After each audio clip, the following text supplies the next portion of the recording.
Hello, everyone. You are listening to the Minding Mind podcast, where we live life with ease, connection, and permission to just be. I'm your host, Evelyn LeVasseur, and welcome back to another episode. Today, I am excited for this conversation. You are going to meet in just a second Tay Daniels, and we've been chatting for a little bit before recording. And let me tell you, everything legacy, alignment, comfort, confidence, mothering, impact, woman, sisterhood. It's all relevant. It's all powerful. It's all embodied. It's all in alignment. It's all ours. And we're going to get all into that. So, first, let me tell you a little bit about Tay. So, Tay Daniels is the founder of Breadwinner Energy, a native woman, shadow alchemist, and unapologetic leader of the new wave of wealthy healers. 8 years ago, she was locked in her daughter's bathroom with $100 to her name, wrecked credit, no degree, and no freedom, hiding from her abusive ex-husband. Today, she runs a seven-figure global brand helping healers and spiritual entrepreneurs stop running hobby businesses and become true leaders. Well paid, well known, and wildly embodied. Tay is a certified life and business coach with 10 years of business experience who specializes in soul level transformation, turning trauma into authority, ashes into empire, and wounds into wealth. She's been featured in Medium, Thrive Global, and Authority Magazine, with 50 plus podcast appearances, and hosts the Breadwinner Energy podcast with over 200 episodes. Tay, I am excited. Welcome to the show. Thank you for having me. That was such a long intro. I'm gonna have to tell my team, we've got to cut that. Now, listen, I am here for the self pump up. I am here for my business coach used to have me keep a brag binder so that every time I forgot who I was or I let a little bit of a limiting belief take over, I opened up that binder and reminded myself of who I am, where I came from, and how much I've accomplished. So Yes, that's so good. do it, pump yourself up, remind yourself who you are, and keep it moving. Yeah. All right, I'm excited, but I literally want to get back to that very beginning. Like I'm picturing this younger you in the Yeah. bathroom, knowing you have no money to your name. I can imagine the thoughts that were flowing through your head. How do I get out of this? I feel stuck. I have no money. There's nothing I can do. Yeah. How did you go from having those thoughts and feelings and that, like, I can imagine that feeling of bondage to today? Yeah. That's such a good question. So back then I was very young and I got married very young and I didn't know what right or wrong was in a relationship. I was raised being told relationships are hard, marriage is hard, you just find the person and you just stick it out with that person. And so for years, I was like sticking it out with someone because that's what I was told to do. And I got to the point where I was like, I don't want to live like this. Like, I'm exhausted. I'm young and I'm allowing someone to do something to me that I would never do to another person and that I would never want my daughter to experience. And so after it had been at this point a year of knowing this is just wrong, it's not right, I need to get out, I need to get out, I need to get out. It came really down to a decision because I didn't have anything when I left. It wasn't, I didn't have time to be like, oh, I'm going to build an egg nest and then wait it out and hope it changes. And while I do not shame anyone who takes that route, it got to the point where I said, it's been a year more of me knowing this is wrong, of me knowing it's time to go. And I was locked in my daughter's bathroom for the last time. I had put her to bed. I would lock myself in there before he would leave to go to the casino or go out or get drunk or do whatever he was going to do. And I sat there on the floor that night and I said, no, I will never do this again. I will never be in this place where I don't have money, I don't have my own resources, and I do not want my daughter to grow up thinking this is love. This is not love. This is sick. He left that night and I packed his things and I put them outside the door and I told him, I don't want you back here. I don't want you in our lives. And he happily left back to the state far away. And luckily, within it was like 6 to 9 months of that time period, he fell off the face of the earth and I was able to get full custody. But I will say that I didn't have my eggs in a row. I just made a decision that I won't live like this and I will not allow my daughter to think this is love. And I left. Wow. It almost feels like you made the decision and then things aligned for you because it's not everyone's story that you tell him it's time for you to go and he does willingly. And Yeah. also not everyone's story that there wasn't a fight. Yeah. Yeah, it's like you made the decision and the universe was like, I got you. Yeah. Wow. Yeah. How do you think that you worked through what was happening in your mind when, you have this like your reality is scary and uncertain, and you have no idea what's going to happen tomorrow. How did you focus on trusting the voice inside of you that was telling you this isn't right over the lifelong programming you had that said the best thing to do is stick it out? Yeah. That took me a while. I lived with a lot of shame. I had a lot of guilt. I had a lot of questioning. But there's also this side of me that is very fiery. And when I make a decision, I always follow through. Once I decide something, I just go after it. And back when I was younger, I'm almost 33 now. It's been 10 years. But back when I was younger, I was more fearless. I was fiery from very young age. Even my parents would tell me I would speak up for others. I would speak up for myself and say things that people didn't like. And I was very fiery in that way. And so when I was younger, back then, I took risks and I was not really afraid. When you're young and you're a kid, right? You might jump off something because you don't fear consequences. That was me at that age. At 23, 24, 25, I didn't fear consequences. I had grown up until this point. I went through so much trauma and even my childhood that for me, I had lived at rock bottom for my whole life. Mm, So if you jump, you don't have far to fall when you're at rock bottom, right? And so there's this fiery side of me, this risk taker side of me that I said, I did, there was a period where I sat in the guilt and I sat in the fear and the unknown, but the other side of me was like, I don't have anything to lose. I have nothing to lose. And I have everything to gain from this. And those pieces always go back and forth in your mind because when you are a mom, you know that it's not just you, right? When you're jumping, but I also knew that staying in the relationship and staying there, I had sealed my life up at 23 years old. But this is the best it's going to be if I stay. But if I jump into the unknown, it has to be better than this. yeah. I love that so much because then there's the what if things are worse, right? What if things are better though? And Yeah. like that thought of when I make this decision, there could be consequences, right? But Yeah. also staying could have consequences. And when you think about that, like staying would have meant that you live the rest of your life in Mhm. direct betrayal of yourself. Like every 100%. day you had to choose to silence yourself, to silence your needs, to silence your future. You would actively choose to be invisible.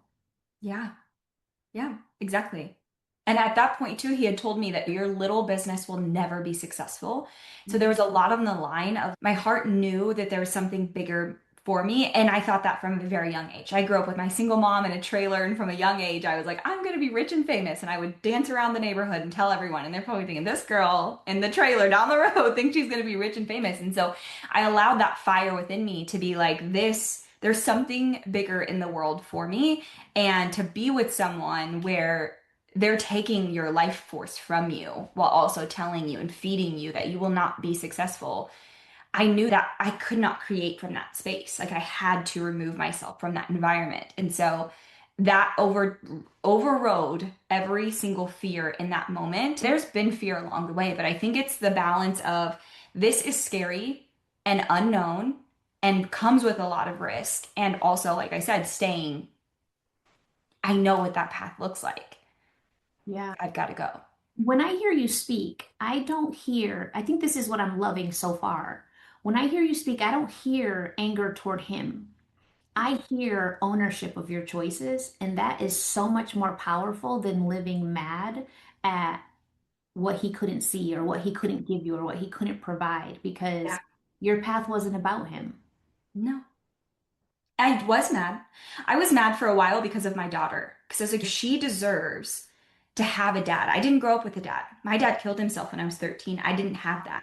So she deserves a dad, someone to be there for her. And so for a long time, I was very mad in that regard. But I let that go. I'm remarried. My husband now and I have a second daughter. He adopted my first daughter. And I let that go because it's not beneficial to me or my daughter or my future to hold resentment towards someone who, number one, is on their own path, but number two, you cannot expect other people to give you things that they don't give themselves. You can't Mhm. expect that from people. But I know that I'm here for a really big purpose for me and my children, and it birthed what I have today. And so if you allow people, even your family, to dictate holding you back from your destiny, you will regret that so much more than letting people fall away who just aren't meant for the path. Yeah. Oh, that is powerful right there, is recognizing that people interact with you from the level of their healing, from the level of their perspective, from like they wear a mask that they don't even know is there. You Yeah. know, they're living their life as a should, and you're living your life as a but I can. Yeah. And it's totally Absolutely. different. Has your daughter brought up wanting to connect with her dad? So far, no. She stopped all communication with that relationship by the time she was 2. Wow. So there's not a lot that she remembers at this point. She has not asked, but she does remain in contact with his mother, so her grandmother. But no, she hasn't asked. I think if in the future, if she does ask, I will cross that bridge when I get there. I remember specifically asking my mom if I could meet my biological father before he passed, and I'm glad I did, and I'm glad she allowed that. I have mixed feelings there. That's so hard. She's only 9. So yeah, I can't see myself telling her no because that's not fair. But I do think it would need to be age appropriate or Yeah. yeah. So hard. I feel like one of the most difficult things about being a parent is you're raising them to make decisions for themselves. You're Yeah. raising them to trust their gut. You're Yep. raising them to go out there into the world and know that they've got it, right? That they can handle themselves, that they're resilient. But then you actually have to let them do it. Yeah. And it's so hard. It is so hard. I have said this forever, is that experience that I went through was an initiation. That's what I call it. I genuinely believe that was my path, and I was meant for that path to birth what I did today, my business, my company, my mission, my philosophy for other women, and it came from that space. But also, my daughter was a major key player in creating every single thing that I have today. I was pregnant when starting a business came forward for me because prior to that I'd never thought I would start a business. But yeah, I do think motherhood itself is taught me so much about life, about business, about leadership. You think you have eyes on you in the online space, that it does not compare to having little girls' eyes on you and your every move. It will really show you where you're at in your life, in your journey, in your healing, and what you allow and what you accept and how you act will be mirrored back to you from your kids. All day, every day. Yes. Yeah. I do want to know when you were at that point where you were questioning your circumstance at 23, what made you choose to start a business as opposed to telling yourself, I need to go out and just get a 9 to 5? Oh, that's such a good question.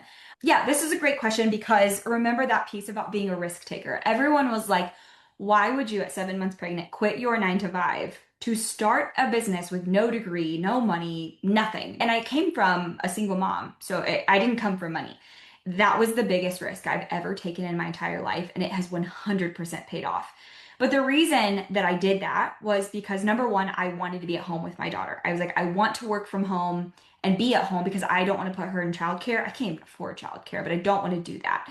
And so at my 9 to 5, I would search high and low for at home, work from home jobs. And I stumbled across being a virtual assistant. And so I couldn't really find a work from home job. So I was like, I'll just start one. So I took my shitty Toshiba laptop and PayPal, and I would email a bunch of people and tell them, I've been an assistant for so many years, I could be your assistant. And I got some clients that way. But I never really thought of it back then as I'm going to build a business, a company, a legacy. I didn't think of it back then. I was just surviving, really. But I could not imagine putting her in daycare and going to a job just to pay for her to go to daycare.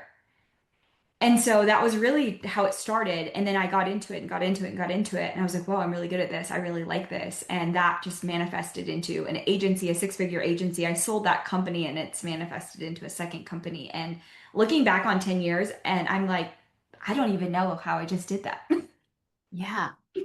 So your little business, right? Let's put it in quotes. The little Yeah. business was not going to make you any money, and then it did.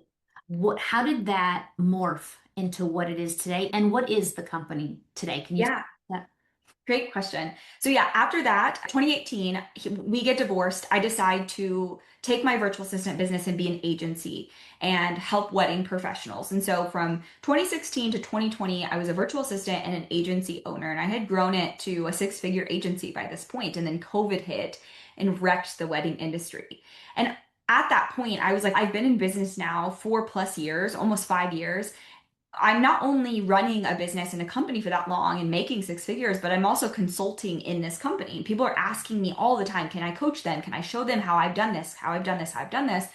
So I was like, okay, in 2020, I decided, okay, I'm going to start a coaching business. I'm going to have the agency and then the coaching and the consulting world and coach other people to do what I've done, other service providers.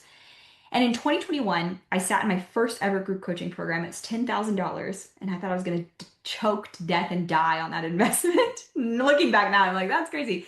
And in that container, that coach really helped me see that everything I had gone through in my life and my journey to become a breadwinning woman was what I had built to help other women. And that was 2021. Breadwinner Energy, the company was born. I trademarked it. I trademarked Breadwinner Energy and Breadwinner Energy Academy. And from that moment on, I said, I'm going to help other women who have not had money, resources, maybe even a college degree, who didn't come from money, know how to make money. No matter what background you come from, no matter what color you are, what race you are, it does not matter if you are in poverty. You're going to be a woman that knows how to make your own money and have your own resources because you will never live a life where you are trapped under a man or abuse or the system or the churches or the societies of what has been placed on you. You will have freedom because you have choices, because you have money. And that was how Breadwinner Energy was created. And so over the years from there, I coached women to become the breadwinner of their own life and to make their own money. And I did that we've served thousands of women creating their own money, their own resources. It makes me want to cry every time I talk about it because I remember saying that if I can do this, if I can come from nothing and make something of my life, so can you. You can do that too. It's available to you. And I will show you how to do it because no one taught me. Hmm. I did not think I would get emotional. Sorry. No, first of all, never ever apologize for feeling. That's something that we're all deeply connected in, first of all. I'm someone who just learned to release tears. Okay. I spent my whole life silencing every tear that I had in my body and not letting it flow without. I can count on one hand the amount of times I've cried. Yeah. And I don't say that proudly. I say it in a sense of knowing that I kept that to myself and I didn't allow people to fully see me because I didn't trust that they would love what they saw. Okay. So when someone cries, I want to literally clap for you and say thank you for letting me see you. You. Yeah, but I love the idea of just showing women you get to choose more. You get to be more. You more is always available to you, but it starts with choice. Yeah. How do you help women go from feeling completely trapped in the lives that they've mostly chosen for themselves to choosing themselves? Yeah. Yeah, you have such great questions. So, the number one thing that I start every woman in my world with is something called Breadwinner Energy Academy. That is our signature container, and we help you fully let go of your old identity, whatever that is. You start owning the life that you want, the life that you deserve, and you start acting as if you should have it. The woman that should have that life, that life is available to you. But before we can do that, you must identify as that woman. So you have to let go of someone who maybe has never had money, the identity of being broke, the identity of being in poverty, the identity that you're always the victim. And you have to start acting as if you are the creator of your own life. Because if you don't do that, I can't help you build a business, an empire, make money because it starts with how you identify and operate inside. It Mhm. starts with the way that you think about yourself and carry yourself and break up with all the patterns that came from your lineage. Because whatever patterns that you currently hold, the lack, the poverty mindset, being the martyr, always doing everything for everyone else, that likely came from your mothers and your grandmothers and was passed down to you. And you must break up with that identity to change to a breadwinner woman. And a breadwinner woman is not just a woman that makes money. And while you do make money, it is totally about the energy of the way that you carry yourself, trust yourself, love yourself, depend on yourself. Even if you're in a loving relationship, you don't self-abandon to be in the relationship. Even if you're the type of person who's, I want to take care of all the other people, but do you actually take care of yourself? You must be that first. And once you've done that, you've graduated from that, and you will become a totally new person in your identity, the way you think and carry yourself, and you allow old relationships and old patterns and habits to die. Then we move into two paths. Path one, you build your own empire, and we teach you how to do that the way that I built Breadwinner Energy. So this could be your own company that you trademark and you do the legal pieces and the infrastructure of building an actual company. Or path two, you license Breadwinner Energy and you build your own company under ours. So that way you don't have to worry about trademarks, the legal, the infrastructure, and you get to license our name and then be masterminded with me and other women to use our company's name and mission and vision and values to then build it. So what that would look like is maybe let's say you're a relationship coach and I'm not a relationship coach, but you are. You can take Breadwinner Energy and be a Breadwinner Energy relationship coach where you help other women under what we've taught you to do that, right? Maybe you want to help moms. Maybe you want to do fitness, right? It doesn't matter. It's about taking the Breadwinner Energy mission and turning yourself into a breadwinner and then other women into breadwinners. And then we become a community. Whether you have your own empire or you work under mine doesn't matter. The goal is that women have resources, they have community and other women, they have money available to them. And the bigger the community gets, the more we get to lean on each other, the more resources we bring for one another. I truly believe this is how we heal the collective and change everything that's going on in the world. It's time for women to take over. You are speaking my language because let me tell you, I feel like when we start thinking about patriarchal versus matriarchal thinking and energy, like I think that men, and this is not about men bashing because I love men. I'm married to a beautiful man, a Yeah. wonderful man with a wonderful heart. But I think that men fear that women in power will treat them the way they've treated us. And it's Yes. about that. No. That is I've said that philosophy for years. Yes. Women in leadership benefits everyone. Yes. The communities are healed and led by women. 100%. I love that so 100. much. I'm very curious to know when someone enters your academy, Yeah. what do you find to be a very common like thread of resistance? What is it that keeps them stuck a little longer than they think they will be? Ooh. It's always, almost always a relationship, a romantic relationship, or their family. It's Mm. almost always the bloodline that they're loyal to or the man slash partner that they're loyal to. Those are really big pieces. The family piece is huge, is I don't want to do this or say this or show up this way or create content around this thing or tell the truth because my parents will be upset. They'll see it. My mom, my sister, whoever, my dad, they'll see it. And the point of breaking generational curses is to stop looking for acceptance and validation from the people who gave you the curses in the first place.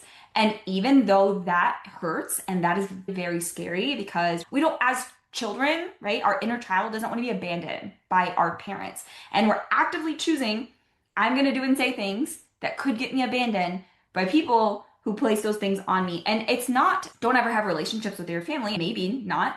It's more of you're actively choosing to walk away from a bloodline, a part of you that was instilled in you because you were here, you were chosen to break it.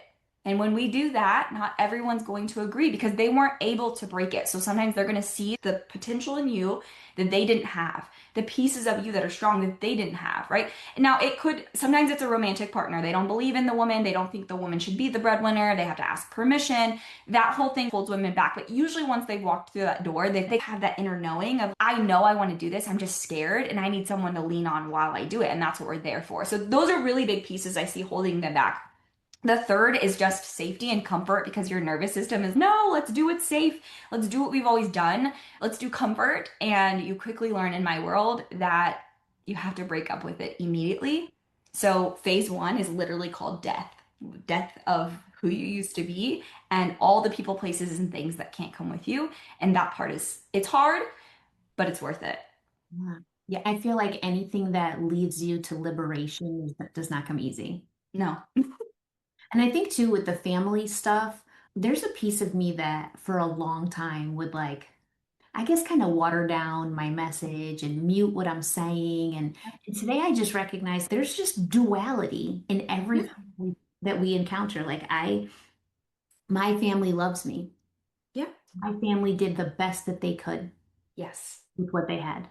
Mhm. And things that they did hurt me. Yeah. And things that they did made me question myself. And I've spent a lot of intentional time unlearning some of the shit that I was taught. So both are true. They love me and I'm healing from things that they did. Yeah. That is not a disrespect to them. And I think the freedom comes in looking at my daughters and knowing that I am still learning. My daughters are 16 and 13. I am going to make mistakes. I'm going to still do things that hurt them, never with intention. But Yeah. also, I give them full permission to heal, unlearn, call me out, have conversations, go to therapy if need be, and continue to grow because I gave them the foundation to do that. Yes. Yeah. Look at you. I'm so proud of you. I just love people. Like, I would never, I've brought up things with family before, and it's like, that didn't happen. But I understand. But Yeah. also, when my daughters come to me and say, Mommy, when you did X, Y, and Z, that bothered me. Mhm. Before, I would get a little bit triggered by it. And now I'm just like, you know what? You're right. Yeah. Whatever you feel, even if I didn't intend it that way, it happened for you and it's real. Yep. And I'll do better. And thank Yeah. you for telling me. Exactly. And that's the point is we can actively see what we've come from. Like I say this all the time about my mom. She did her best.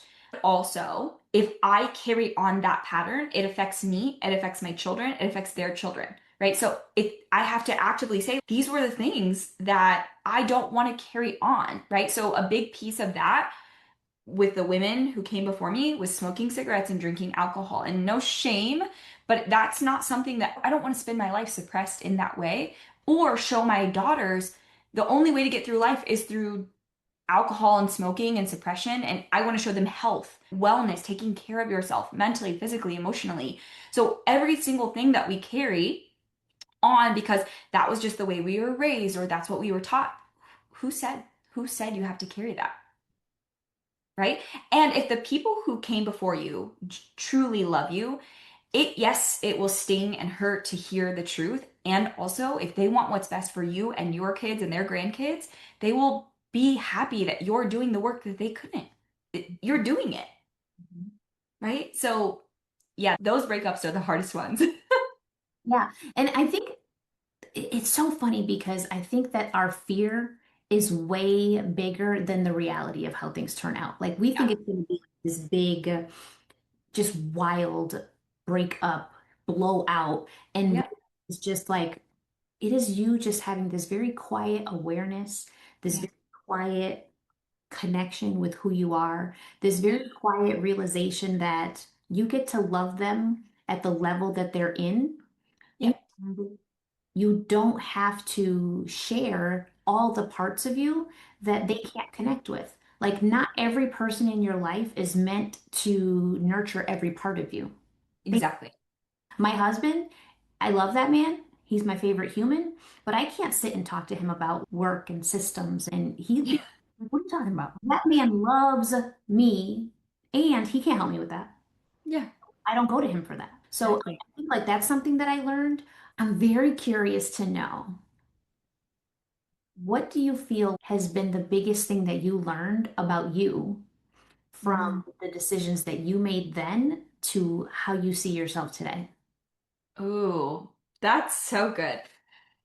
Yeah, the version of me that made decisions back then was more immature, of course. A lot of the decisions I made back then were fear-based. They were survival-based. They were in the moment, how do I survive this, get through this? And I carried a lot of shadows. Self-sabotage was like my key player. Self-sabotage and also needing and wanting acceptance from everyone around me and needing everyone else to approve of my decisions and what I was doing and to also back then was trying to be everything to everyone in my life so that I felt loved, accepted, needed. Where now I make decisions for what is best, and I teach everyone else this. What is best for the business? Because if you don't take care of number one, which is your business, that feeds everything else, puts food on the table, and you focus more on what everyone else says, you're going to end up with a very expensive hobby. So, number one is always what is best for the business, the long term of the business. Number two, what is best for me, myself, my own inner self. And then number three is what is best for everyone else. So, clients, family, everyone that is around me, what is best for them third.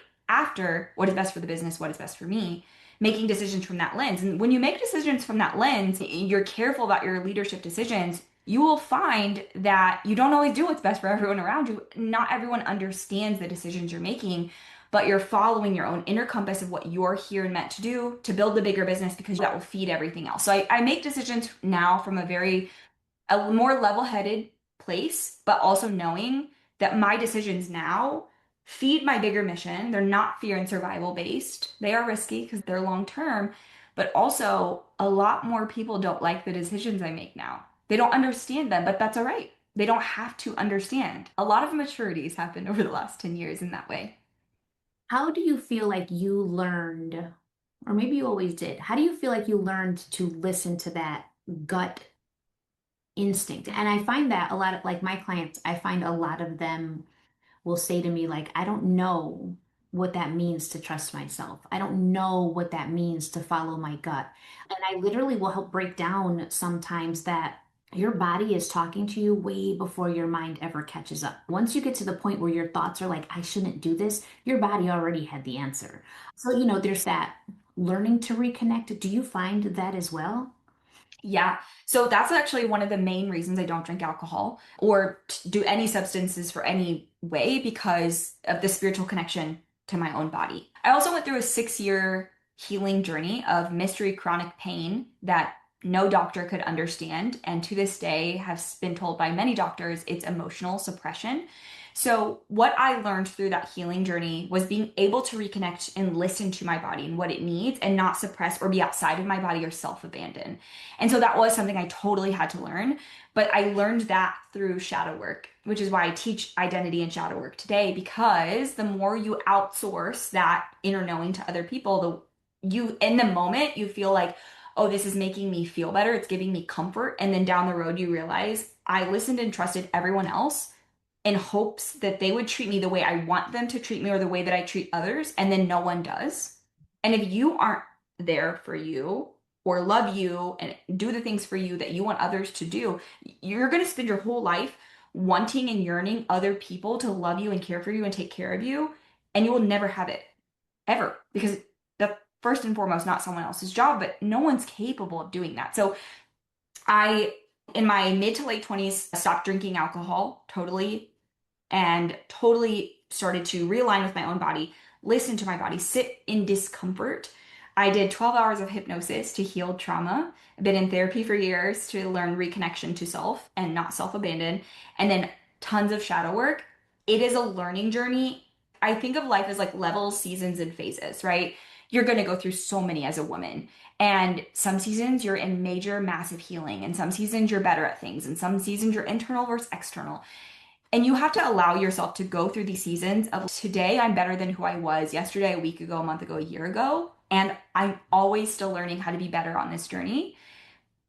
So it's been a mix of learning these things with myself, but then really realizing that every time I've trusted someone else's decision over my own, it doesn't play out the way I wanted it to.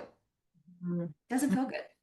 Yeah, and I almost feel I'm at the point where if I have to ask you your opinion before I can make a decision for myself, then I'm already not trusting. No. Yeah. Yeah. Yeah. I And do. I would get to the point too where I would even ask like my husband, but then I would be irritated because he's like not agreeing with me. And he's like, so you already decided? And I was like, yeah, actually I did. I didn't want you, I just wanted you to agree with me. That's not how that works. Exactly. I used to a long time ago be like, before making a decision, I would have to talk to 10 people. Yeah. That was all like, I guess I didn't want opinions. I wanted permission. Yes, that's it. And That's now, it. now I can just give myself permission. Exactly. I love this so much. So I love this conversation and I love the work that you're doing. And I really feel like women's eyes are opening in a way that I've never seen or witnessed before in my lifetime. And I literally pray regularly that I get to see our world shift in a way where women are held high and comforted and loved and taught from when they're little girls how wonderful and valuable they are and they don't have to work for it or earn it or prove it. And I feel like that's what you're doing. Yes. Yeah. I'm Native American, and in our culture, there's the braid. There's, right, we braid our hair. So there's three braids, and it's the earth, it's the creator, and women, because women are the closest thing to God, the creator, because they birth life into the world, into earth. And so that our culture, that's the foundation, right? It used to be that women, the grandmother, it was a matriarchy. She was the one who led, land owned, made the decisions. And I also pray that we go back to that as a whole, as a collective, because women are the closest thing to the creator and birth life and love each other and our neighbors and our communities. And like you said earlier, the matriarchy taking over is not the opposite of the patriarchy. It's a totally different system and rules that we're not playing on a field of one versus another. We're here to change the collective as a whole to make everyone's life better. And so I hope to be a small piece of that. Yeah, and to be able to lead from a place of connection and comfort and confidence and community and not have to fight for greed and power and land to grab it in aggression and violence like that just doesn't exist Yeah. in the way that we lead. And I pray that we're both here to just watch it all unfold. And I guess in many ways we are seeing it come to the surface. Say, if anybody were looking to work with you in your academy, how could they find you and how could they enroll? Great question. You can go to breadwinnerenergy.co, and then on that page, our website, we have all of our offers laid out. You can click Breadwinner Energy or /academy. It has a button right on the page. You click, you pay, automatically enrolled. You could enroll right now while we're talking, and you would get in instant access. And you can also come over to Instagram at it's Tay Daniels _LLC. You can ask me any questions. Feel free to message me, DM me, or just tune into the podcast, the Breadwinner Energy podcast, and listen to see if that's something you're interested in. Awesome. I'm going to make sure everything is linked in the show notes. And I don't know, Tay, I just feel the need to say this to you. Like, I feel very much this energy for you that aligns with a lot of the work that I've done as well. And I want you to carry with you knowing that there will be generations of women that you'll never meet or know that are literally walking around the earth with your blood coursing through their veins, and their foundation is different because you decided to choose you today. And I felt like you needed to hear that. Thank Um, you. so beautiful. Tay, on the note of letting you go, because I have to let you off this call. In this community, we are so focused on leading lives that God chose for us, not that society told us to, following our instincts, Yeah. minding mine. If it doesn't align with my soul, I don't want it, and it's not welcome. And that goes for thoughts, beliefs, and people. If you don't add to my life, you don't get to be in it. Yeah. So how does minding yours, learning to live life your way, and to really truly live life soul led and spirit led, how does that impact the legacy that you're going to leave behind? Oh, that's literally, your questions are immaculate. And let me get my life together here because I'm still Still a little teary. That's such a great question because to me, legacy is everything. From what I'm leading here today to what I'm leaving to my children to every woman that I come across that hears either just a podcast episode to fully working with me and changing her life. The legacy for me is that I thought I was building a business to make some money to raise a daughter. And in reality, I decided that I wanted every woman who experienced this work's life to change, and then for her to go out and change her children's lives and her community's lives, and the pool just gets bigger and bigger. And every time I talk about it, I am humbled that this was my path that was gifted to me to share with all of you. And I think that every woman here should be thinking bigger about her legacy. And your legacy can look like a business, it can look like an empire, it can look like a company, or it can look like choosing a totally different life than the life that you were born into for the children that come after you. But I think it's important for women to choose legacy because it is the way that we have generational change is through building your legacy. So I think if you're listening to this podcast episode, I want you to take inventory of your life and where, who is not in alignment with the legacy that you want. And I know for a fact, all of you know there is at least one thing that you think to yourself, I should really not do that. I should stop doing that. I should say no to that. I should stop participating in that. I should not yell at my kids. I should tell my mom, no, I'm not coming home for the holidays. Whatever that thing is that you just feel bad about, but you want to do, you should do it because it aligns. That one decision will align with how you want to leave the rest of your legacy. So much. And just one more thing that came to my mind is just realizing that so much of the thoughts that I've had lately are around the work that we do matters, right? And the work that we do is impactful. And I want to be global, right? I want women everywhere to feel that. But the real work is just in our existence. Yeah. How we wake up and feel, how we show up, the energy we embody, the way that we look at ourselves, the way we look in the mirror and smile instead of critique, the way we sit and love our daughters and are present and intentional. That's the work. The Yep. the business work is separate, but Yep. us work, that's going to shape generations for sure. Absolutely. Amazing. Yes. Tay, thank you so much for sharing your heart with us today. I want to thank everyone for joining the both of us for this conversation, which I absolutely love. If this episode Yes. resonated with you, I want you to please comment, rate, and review the podcast. You know that your feedback helps me grow. And until next time, I want you to go live your life on your terms and please mind your business. We will catch you in the next episode. Thank you.